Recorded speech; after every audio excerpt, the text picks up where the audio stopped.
Today is April 12th, 2014, and this is episode 100 of Let's Talk Bitcoin. This program is intended for information and educational purposes only. Cryptocurrency is a new field of study. Consult your local futurist, lawyer, and investment advisor before making any decisions whatsoever for yourself.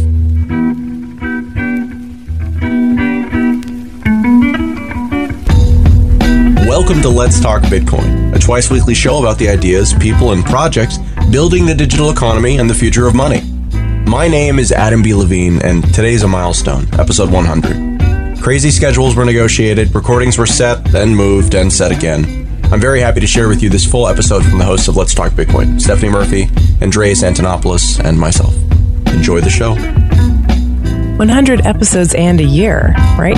Well, we're not quite a year yet. A year is actually 104 episodes because it's 52 weeks, 2 episodes per week, so 104 episodes per year. That's consistency. You haven't missed a week. That's no, pretty absolutely. good. There was one episode that we've been late with so far, and it was a day late, and it was because I scrapped the episode that we were going to run, and we wound up running one of the Gox episodes instead. And, like I had actually built it at the time. So yeah. No, it's, this is like the thing that I have done the most consistently of really anything else in my entire life. It's actually a little bit hilarious that that's happened. Bitcoin, in that same amount of time, has come just an incredible amount. I mean, just like the amount of progress that we have made in terms of where the community stands now, the amount of people who are aware of what's going on, who are aware of why this is valuable, is really, I'm kind of tempted sometimes when I look around and see just how different things are now compared to a year ago when we were getting started. I'm very tempted to kind of just like say, all right, well, we won. Good job, everybody. Let's all go home now. But I think that we still have a bit more. What do you guys think? You won at what, though? Well, but that's at getting more mainstream adoption, at getting heard. What? I think that the point is that the ball has moved forward, right? Is that whenever it comes to any of these new technologies, the default status is that they go nowhere. The default status is that lacking people who push them forward, they go nowhere. And so it's interesting to note that in something like Bitcoin, or just, again, like any sort of decentralized network, but Bitcoin has really done a good job of exemplifying these traits, I think. You can push forward any concept simply because it makes sense and you create incentives that align in a way that encourages people to do it. This was always possible. That's what a job is, right? Somebody pays you money and then you do the thing that progresses whatever it is that they wanted to accomplish. But what Bitcoin does, and what I think we're going to see moving forward, are all of these technologies that let you do that without having to be in the same place as someone, without having to know their real name as somebody else. Just being able to pick the project that most makes sense to you and that you can most contribute to, and then get involved because the reward is going to be there on the other end of it. It's these tokens. That's the thing about it, is that, Bitcoin managed to do something really interesting. It managed to essentially convince people that it was a really good idea to take their computers and to point them at what is essentially competitive makework, right? That becomes mining. That then processes transactions, but the actual work that's being done isn't actually doing any of that. It's just creating a number that's then compared against everybody else, right? Yeah, it's a decentralized adhocracy. And that's really a powerful concept because, people can come together in an ad hoc way to collaborate on projects and allocate scarce resources very efficiently through Bitcoin. But really, at the end of the day, Bitcoin is not a currency. It's a meme. It's an idea. It's a shared consensus around how we want the world to run and how we want to express value to each other. It's a language, and we're using the language of currency to create social constructs, to create cultural constructs, to create community. Doge, I think, is a really interesting example of this, right? Because before, I think that you're right, Andreas. I think that currency, these really aren't currencies. They really are closer to memes. And so it's sort of funny to me that, I went from thinking Doge is a meme that then became a currency. But I think that at the core, you're right. These things, they're all memes, right? They're all just, we decide that this is the way, this is the language that we want to speak. It's like if to this point, we've had the ability to learn one language, and it was hard to learn that language. And once you've learned that language, well, you know what? That's good. I've got one. It works for everybody who's around me. I'm all good with that. But now we've created a system. There's a system where you can essentially have as many languages as you want. And the ability to pick one up or drop one is trivial in terms of difficulty, relatively speaking, to what it's been in the past. And so because of that, it means that rather than just speaking one language and being part of one community, you can actually speak many languages. And really what we're, I think, going to see, the metaphor sort of falls apart, but there are, compound types of value that we're creating here with these tokens. Bitcoin is big. Bitcoin is this gigantic representation of the entire cryptocurrency ecosystem. When people compare other tokens in the space like Litecoin against something, they don't generally compare it against the dollar. They compare it against Bitcoin because that's the point of reference within the space. You take this kind of base layer, right, which we now have with Bitcoin, and then you create things on top of that. But then on top of that, again, the abstraction can continue for actually a very long time, and you can have currencies or tokens created on top of tokens, each one representing a smaller and more specific type of value or specific community that values it. So this has been kind of the interesting realization for me over the last, 6 months, is that lock-in is dead in all its forms. And to this point, that has looked like Bitcoin is the solution. But I think that it is even a solution to the problem that Bitcoin hasn't yet become, but might at some point become. The ability to migrate value and to really be able to be specific about where you want to associate. It's the internet all over again. We've talked about this before, but I don't think that I at least had thought about it like that before. Yeah, I really like this comparison to a meme, because a meme is an idea, and it's an idea that propagates and spreads and may leave changes in its wake. I grew up when the internet was sort of on the rise, in the 90s, right, in the late 80s. And so I've seen a lot of changes, I guess, in this generation that I'm a part of, or like just people my age, in the way that they think and the way that they act because of having grown up with the internet. For instance, just the attitude about perhaps friendships or relationships. Suddenly you have a world of people that you can connect with that don't have to be in the same town as you or the same physical location as you, but you can still reach out and talk to them and connect with them. Same thing with Bitcoin. Now you can do business with more people than you could before because you don't have to be handing them cash or typing in a bunch of credit card info or whatever. Or maybe you're having that opportunity opened up to you for the first time because what you were used to before was just kind of local trading. So just the ideas that people are going to have as a result of being able to use Bitcoin, the idea of saving, the idea that Bitcoin overall, it's definitely had ups and downs, but it has acted basically as a deflationary currency where if you hold it in the long term, you're going to be better off. That is hugely influential in people's ideas about money and about saving.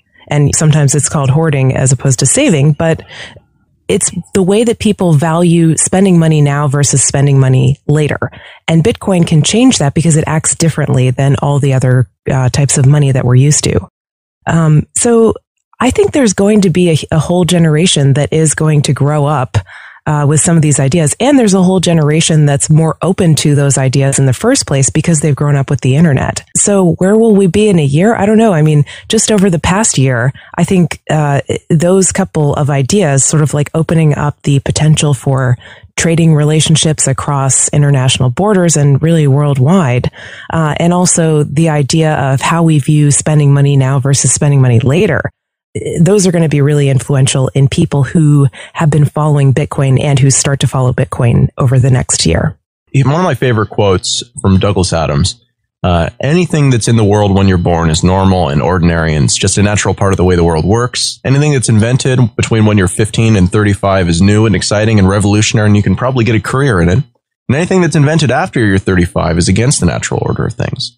So, I found this to be not necessarily quite so true in Bitcoin as it is in other things sometimes, but there's definitely something about becoming solidified in the way that you think about things. And so, as kind of an exercise here, I'm very interested, what are some things, the question to both of you, what are some things that you believed about, money or Bitcoin or whatever, when we were at the beginning of this process, and what's changed for you over the year that we've been doing this so far? What things have you realized you were wrong about or have come to understand in a different way? The first thing that came to mind was taking more responsibility for personal, security of funds. getting used to being the one who's responsible solely, and there's no one else to blame, if I lose some funds or if I make a mistake and then they're gone or whatever, and having transactions be irreversible in most cases, or functionally irreversible, unless someone, voluntarily sends it back to you. Just being more mindful of clicking send, which I think a lot of people can get careless with that because we do click send so many times in a day. And are we really paying attention to what we're actually doing? Maybe not always. Maybe we're kind of distracted. So that's been a big one for me. It's funny that you mention, responsibility. This is something that I noticed just yesterday, actually. I was looking at my passwords. I was looking at the variety of, types of passwords I have and the lengths of the passwords I have.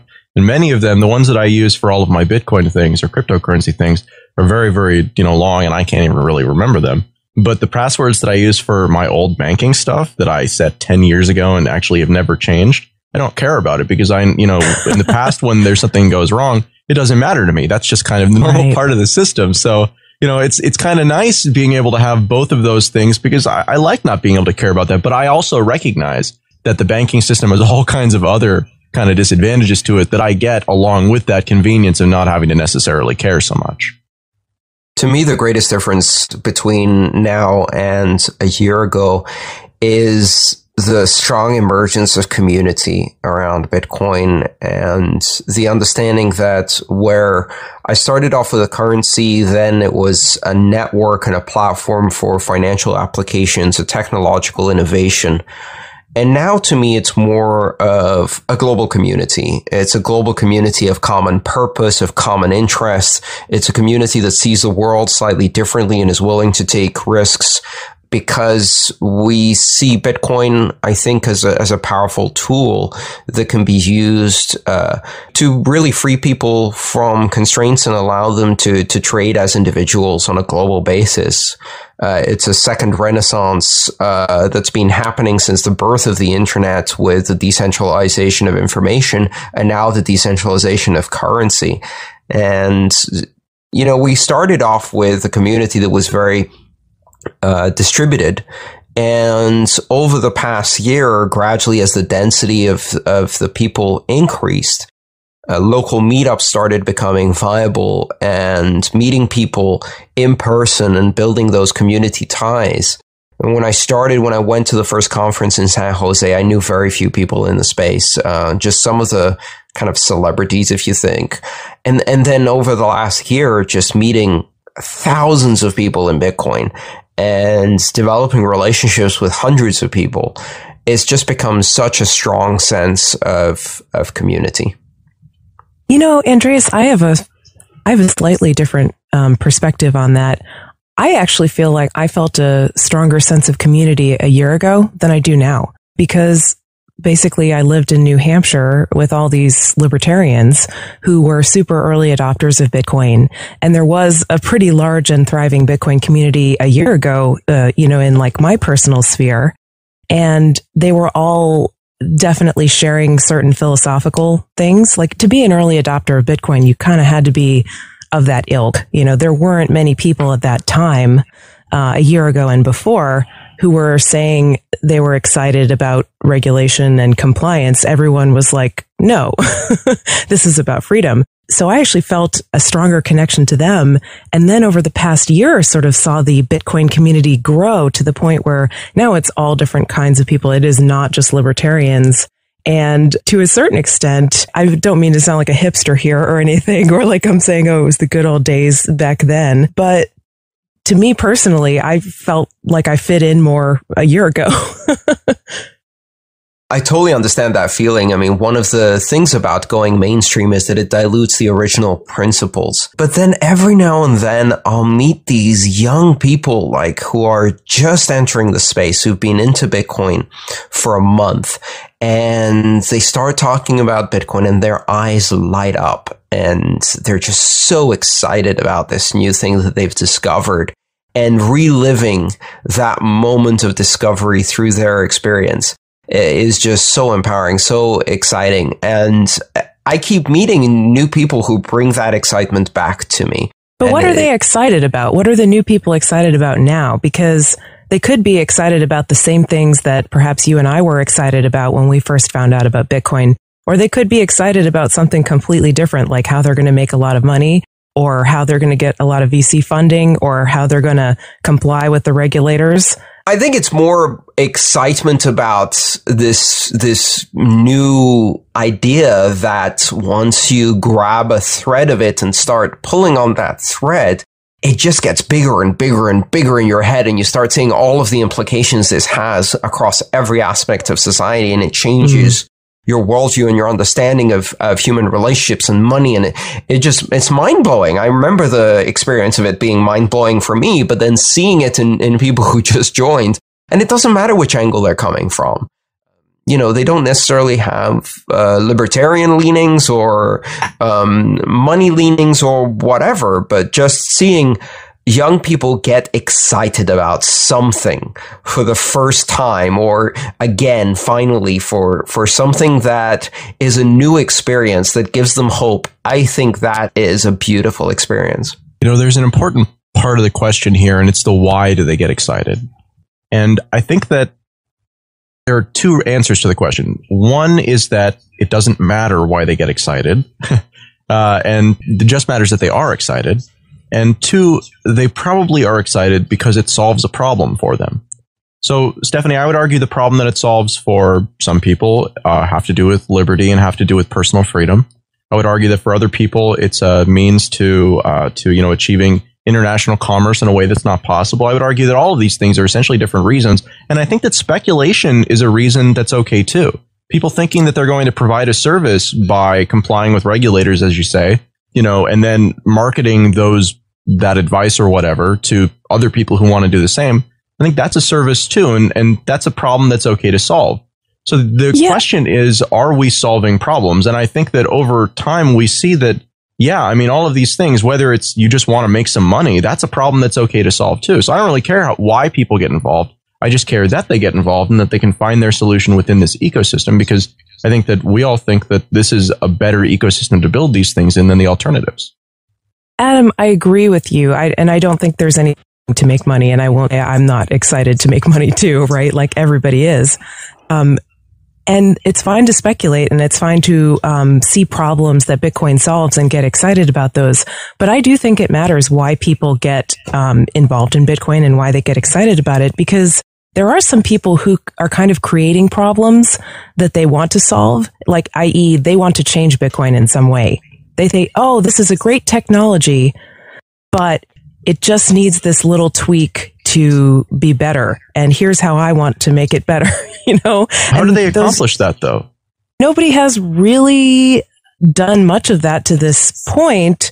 It's just that you hear people kind of beating the drum for that. And then you're like, well, what are they doing? But I guess that's kind of my point, is that when you have something that is so disruptive and the potential to make so much money is there, you're always going to have people who swirl around it saying, hey, you should give us some money because we're going to do this awesome thing with it. I don't really think it's our job to call out every single bad investment. I think it's our job to kind of focus on. I'm not talking about bad investments. I'm talking about like coin validate and let's put things in the protocol that links people's diminishes privacy and stuff like that. Okay, so I think that there's nothing wrong with doing these things. There's something wrong if you do these things and the market says no to them and you somehow manage to do them anyways. But again, I'm less concerned about this because I don't really see how something like that happens in a truly decentralized network environment like we have with Bitcoin.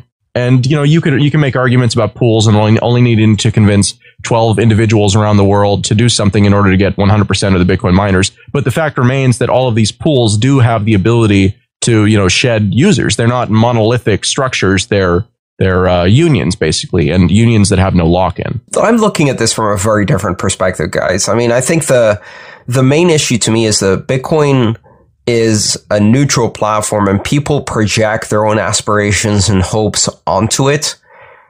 But the reason they do that is because of a fundamental disappointment in the fabric of society. You've got a generation of young people who have grown up during a decade or two period where every single institution of authority and trust and stability and organization and social good around them is collapsing and imploding inwards in corruption and scandal and co-option and capture. There's nothing out there to trust. You see young people who can no longer trust the church, the schools, the government, the military, the police, all of the societal institutions of stability and order that they have been told as a narrative as they grow up, or what makes society fair and just, equitable and safe. Watch as all of these institutions, their authority collapses as they fail to scale, as they fail to deliver on these promises, and as they have gotten more and more corrupt and captured from the top. And, perhaps in the States, this is something that occurs now more so than in the past. And in many other countries, this has been the enduring refrain, the massive disassociation between the promise and the reality. And as you grow up, you start off with the promise and the fairy tale, and it all sounds so neat and wonderful. And then you're faced with the reality, and it causes so much anguish and pain and dissonance. And so, younger people project onto Bitcoin a sense of hope that, and also onto the internet, I think is very similar. They can no longer trust the old institutions. So they see within these new decentralized institutions, these new global institutions, the possibility for a new way of doing things, one that, can replace the things that have failed in their life, all of the sources of authority that they can no longer trust. You're talking about young people, and I think that thoroughly describes Stephanie and I in this particular context. My entire adult life has been, taken place in the post-2001 world, and that's a world that has been interesting in terms of, financial possibilities. And so, yeah, I think that, Andreas, you're totally right. It's about the appearance, not only that the rules only apply to certain people, but that regardless of whether or not you follow the rules, the game is so rigged that there just isn't too much you can do outside of get lucky or know somebody. I mean, that is, I think, broadly speaking, the perception. And most people who I know, who are in, our demographic or a little bit younger, there's no possibility that the thing that they're doing is the thing that they really, really want to do. The thing that they're doing is the thing that they're doing because they need to pay rent and because they don't really see another way. But there's always this, it was the same thing with me. While doing my job, I would work on my hobbies, my projects, running communities and starting game developments and stuff like that I never really expected to be anything other than sinks for my money, because, you don't make money doing things that you enjoy. Instead, you make money doing things that you don't necessarily enjoy, but that make you money, and then you take that and you do things that are more fun with it. That's the thin veneer of opportunity and promise that you lost in 2000 or 2001. And I can tell you that I grew up in a different social economic environment where that thin veneer disappeared at a very young age because it was much, much thinner and flimsier and more fake than it even was here. So that wave of disenfranchisement and being cut off from economic opportunity and struggling to achieve anything in a world that promises you that, equality exists and fairness exists. That disappointment happened to me at a much earlier age because the thin veneer of that promise was easily penetrated and was seen as fake by me and most of my cohorts at a much earlier age. I think you're seeing that wave crest over the United States, which was perhaps the last bastion where the promise of middle class opportunity existed for a thinner and thinner slice of the population for a bit longer, but is no longer sustainable as an illusion. And now it's global, and now we have a whole world of people, at least younger people, who aren't buying into the official story anymore, for lack of a better word, and who see through the crap, and they're like, oh, I was told I was going to have a nice life, and now that's not true anymore. We need to go for plan B. We need something new. Right, and for the vast majority of the world, in many cases, people weren't even told that there was a better plan. They knew that there was no plan. Slaving away to make basic requirements of life happen for you, just survival, is the reality of the vast majority of the world. I think, you have the first world problem of being disappointed that the promise wasn't delivered, whereas in many cases there was never even a promise elsewhere. But it is a jarring realization, and those who have potentially the power to reclaim that promise, or the desire to reclaim that promise, are now beginning to fight back and saying, no, I won't accept that reality.